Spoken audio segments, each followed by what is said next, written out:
Friends, क्या आपको power of compounding का जरा सा भी आइडिया है? ये किस तरह से काम करता है और आपकी ज़िंदगी ये कैसे बदल सकता है? बहुत सारे लोग ये नहीं समझते और अपना पैसा रखते हैं सेविंग अकाउंट्स में, एफडीज में या फिर अदर नॉर्मल इंस्ट्रूमेंट्स में। अगर आपको बेनिफिट लेना है कंपाउंडिंग का तो सबसे बेस्ट इंस्ट्रूमेंट है इक्विटीज़ एंड स्टॉक। बट हम इक्विटी और स्टॉक को कई बार नहीं समझ पाते क्योंकि इसमें बहुत ज़्यादा नॉलेज, टाइम और तो इसके लिए सबसे बेस्ट ऑप्शन होता है म्यूचुअल फंड। हमारी ये सीरीज़ म्यूचुअल फंड को डिटेल में समझाने की कोशिश कर रही है, तो पूरी सीरीज़ को ज़रूर देखिएगा। हम 2 एपिसोड ऑलरेडी बना चुके हैं, ये हमारा तीसरा वीडियो है। लास्ट वीडियो में हमने डिस्कस किया था टाइप्स ऑफ म्यूचुअल फंड। वो क्या थे? Equity mutual fund, hybrid mutual fund and debt mutual fund. और इस वीडियो में हम बात करने वाले हैं इक्विटी म्यूचुअल फंड में किस किस तरह के म्यूचुअल फंड्स होते हैं, क्या उन सब का बेनिफिट हम ले सकते हैं अपने कैपेसिटी ऑफ इन्वेस्टिंग के अकॉर्डिंग। तो पूरा वीडियो ज़रूर देखिएगा, बहुत बेनिफिशियल होने वाला है। Friends, welcome to the channel learning Pathshala. इस चैनल में हम बात करते हैं personal finance, investing and savings के रिगार्डिंग। तो चलिए शुरू करते हैं आज के टॉपिक को, equity mutual funds. Equity mutual fund में जिसकी हम बात करेंगे वो है लार्ज कैप फंड। अच्छा, लार्ज कैप, स्मॉल कैप और मिड कैप, इन तीनों को कैपिटलाइजेशन यानी कि कैप बोल रहे हैं जिसको अपन, वो कैपिटलाइजेशन है, उसके अकॉर्डिंग इसको डिवाइड किया हुआ है। ये एक तरीका है इनको डिवाइड करने का। बट जो सेबी की तरफ से जो गाइडलाइंस आई हैं उसके तरफ से उन्होंने ये कहा है उस सर्कुलर में कि जो टॉप 100 कंपनियां हैं वो लार्ज कैप कंपनियां कहलाएंगी, 101 से लेके 250 की तक वो मिड कैप कंपनियां कहलाएंगी, और 251 से नीचे की जो भी कंपनियां रैंक करेंगी वो सब स्मॉल कैप कंपनियां कहलाएंगी। तो ये बहुत बेसिक सा क्राइटेरिया है इनको नापने का। सेबी ने जो गाइडलाइन दी है उसके अकॉर्डिंग अगर हम बात करें तो लार्ज कैप में वो फंड आएंगे जो निफ्टी 100, इसको हम निफ्टी 100 इंडेक्स बोलते हैं, वो आएगा। मिड कैप में आएंगे निफ्टी 150 मिड कैप फंड जो इंडेक्स है वो, और थर्ड जो है वो स्मॉल कैप में आएंगे निफ्टी 250 स्मॉल कैप इंडेक्स। तो ये इन तीनों को कैटेगराइज करके इस तरह से इंडेक्स फंड बनाया गया है। लार्ज कैप फंड्स, नाम से ही पता पड़ रहा है कि ये लार्ज कैप यानी कि बहुत बड़ी कंपनियों में इन्वेस्ट करते हैं। अब क्योंकि ये बड़ी कंपनी में इन्वेस्ट कर रहे हैं तो ग्रोथ की चांसेस वहाँ पे बहुत ज़्यादा नहीं होती है, तो यहाँ से कम रिस्क पे आप एक स्टेबल रिटर्न्स को एक्सपेक्ट कर सकते हैं। ये कंजर्वेटिव टाइप ऑफ जो इन्वेस्टर्स होते हैं उनके लिए बहुत ही बेस्ट म्यूचुअल फंड है। आप अपना लॉन्ग टर्म हैरिजन रखते हैं 10 ईयर्स, 15 ईयर्स, 20 ईयर्स, या फिर आप अपना रिटायरमेंट प्लान कर रहे हैं, तो large cap fund are the best fund for this kind of investment. Mid cap mutual fund, इसमें आपका पैसा उन कंपनीज में लगता है जिनका की मार्केट कैप जो है बहुत मीडियम साइज का होता है, ना लार्ज कैप जितना बड़ा ना स्मॉल कैप जितना छोटा। ये उन इन्वेस्टर्स के लिए बहुत ज़्यादा यूजफुल है जो कि एक एवरेज रिस्क के साथ एक एवरेज रिटर्न देख रहे हो, बहुत ज़्यादा कंजर्वेटिव भी नहीं हो और बहुत ज़्यादा एग्रेसिव इन्वेस्टर भी ना हो।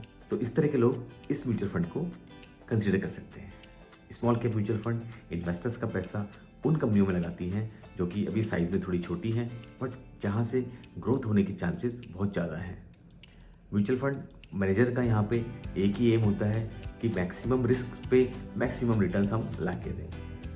तो ये उन इन्वेस्टर्स के लिए बहुत ज़्यादा अच्छा है जो कि रिस्क ले सकते हैं अपने इन्वेस्टमेंट के साथ। Sectoral mutual fund, sectoral mutual fund आपका पैसा एक पर्टिकुलर स्पेसिफिक सेक्टर में इन्वेस्ट करता है, जैसे कि फार्मा हो गया, फाइनेंस हो गया, बैंकिंग हो गया, इंफ्रा हो गया एंड मैनी मोर। यहाँ पे हाईएस्ट रिस्क होगा और हाईएस्ट रिटर्न होगा क्योंकि आप पर्टिकुलर स्पेसिफिक एक सेक्टर में आप इन्वेस्ट कर रहे हैं। तो जो भी मार्केट कंडीशंस हैं, जो भी मार्केट की पॉलिसीज़ हैं, गवर्नमेंट की पॉलिसीज़ हैं या उस सेक्टर की पॉलिसीज़ हैं, वो उस आपके इन्वेस्टमेंट को इम्पैक्ट करती हैं, और अगर वो पॉजिटिव है आपके उस सेक्टर के लिए तो आपको वो हाई रिटर्न दी जाए, जैसा कि कोरोना के दौरान हुआ था फार्मा इंडस्ट्री के साथ, आप सब लोगों ने देखा है।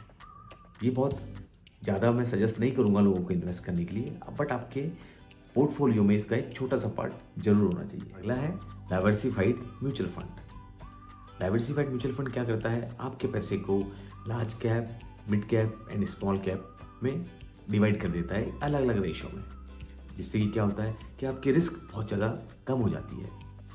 रिस्क कम होती है तो रिटर्न भी कम होता है। तो अगेन ये जो म्यूचुअल फंड है एक एवरेज जो रिस्क ले सकता है उस इन्वेस्टर्स के लिए है। फ्रेंड्स, अगर आप पैसिव इनकम जनरेट करना चाहते हैं तो अगला म्यूचुअल फंड आपके लिए बहुत यूजफुल हो सकता है। यह है डिविडेंड यील्ड म्यूचुअल फंड। इस म्यूचुअल फंड में फंड मैनेजर आपका पैसा उन इक्विटी और स्टॉक में इन्वेस्ट करता है जहाँ पे डिविडेंड यील्ड बहुत ज़्यादा हाई होता है, क्योंकि वो स्टॉक जो हैं गवर्नमेंट की तरफ से बाउंड होते हैं एटलीस्ट 65% एनुअल रिटर्न देने के लिए। क्योंकि आपका पैसा उस तरह के स्टॉक्स में लग रहा है तो आपको भी डिविडेंड हाई मिलता है।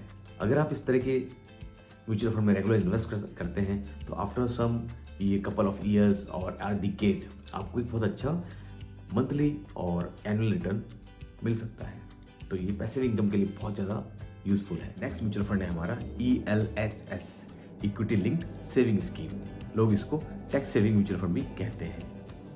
ये डबल बेनिफिट आपको देता है, आपका टैक्स भी यहाँ पे सेव हो जाता है और आपको उस पैसे पे रिटर्न भी अच्छा मिलता है। मान लीजिए 1 लाख रुपए आप ELSS फंड में इन्वेस्ट करते हैं तो आपको उस 1 लाख पे कोई टैक्स नहीं देना, यानी कि उस टैक्स की वहाँ पे आपकी बचत हो गई।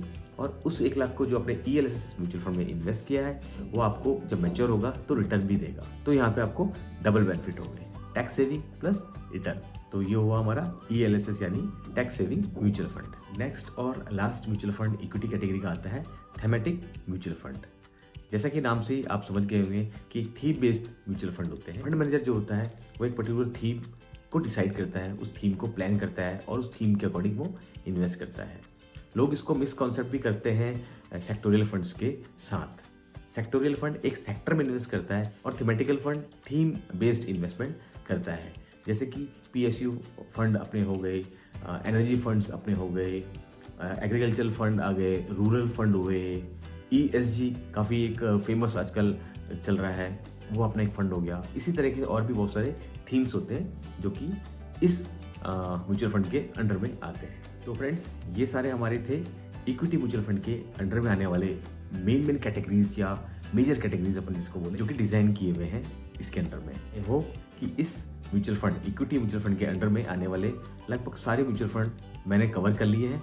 अगर मैं कोई म्यूचुअल फंड मिस कर रहा हूँ और आपको उसकी जानकारी है, आपको उसके बारे में पता है, तो प्लीज़ कमेंट ज़रूर करके मुझे बताइएगा, मैं उसको आगे ज़रूर कवर करूँगा। फ्रेंड्स, ये हमारा म्यूचुअल फंड का 3rd एपिसोड यहाँ पे ख़त्म होता है और मैं आपसे एक बात बोलना चाहूँगा कि अगर ये नॉलेज आपको बहुत यूज़फुल और मीनिंगफुल लग रही है तो इस वीडियो को या फिर और भी जो पहले के 2-3 वीडियो हमने शूट किए हैं उनको आप अपने फ्रेंड्स, रिलेटिव्स और आसपास में लोगों को ज़रूर बताएं, ताकि वो इससे एजुकेट हो सकें और अपने पर्सनल फाइनेंस के डिसीजंस, इन्वेस्टिंग के डिसीजंस वो इस नॉलेज के अकॉर्डिंग ले पाएँ। और फ्रेंड्स, यूज़फुल कंटेंट अगर आपको लग रहा है मेरे वीडियोस का, म्यूचुअल फंड की जानकारी मैं आपको प्रॉपर दे पा रहा हूँ, तो कमेंट करके ज़रूर बताइए और लाइक, शेयर और सब्सक्राइब प्लीज़ ज़रूर कीजिए, क्योंकि उसी से मेरे को हिम्मत मिलती है नए कंटेंट बनाने के लिए, नए सब्जेक्ट्स को ढूंढने के लिए।